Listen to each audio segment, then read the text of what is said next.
Guys, আমরা চিড়িয়াখানায় প্রবেশ করে নিয়েছি। প্রবেশ করে মানচিত্রটা দেখে ফেললাম।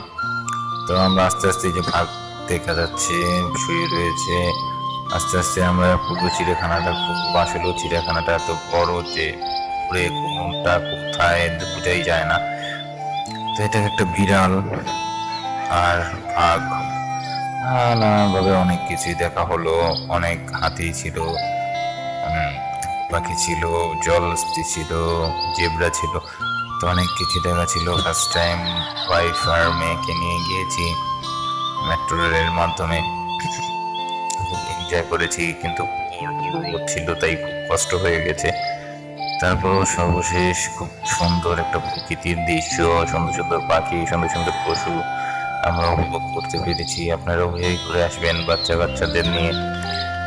চিড়িয়াখানায় মজার ব্যাপার হলো একটি পার্কের মতো করেছে, শিশু পার্কের মতো অনেক কিছুই দিয়ে দিয়েছে। এখান থেকে যে সাদা একটা কাক পাখি, কাক তো এখন দেখাই যায় না, কিন্তু এখানে যে চিড়িয়াখানায় গিয়ে আমরা সাদা কাক দেখে পেয়েছি, ভালো লাগছিল। হরিণগুলো খুব সুন্দর লাগছিল। হরিণকে যে হাত দিয়ে খাওয়াবে, এখন হাত দিয়ে খাওয়াচ্ছে। তো খুব ভালো, এই চিড়িয়াখানার ভিতরে এরকম পার্কের সিস্টেম করেছে। তো ট্রেন, ঘোড়া ভালোই করেছে, ভালোই লাগতেছিল। বাচ্চাদের জন্য বিনোদনের কেন্দ্র ভালোই করেছে। তো আশা করছি আপনারাও গেলে পরে, বাচ্চা কাচ্চা নিয়ে গেলে পরে আপনাদেরও খুব ভালো লাগবে। উপভোগ করবে বাচ্চারা পশু পাখির পাশাপাশি খেলনা টেলনা। তো খুব ভালোই কাটলো দিনটা। ভালো থাকবেন সবাই।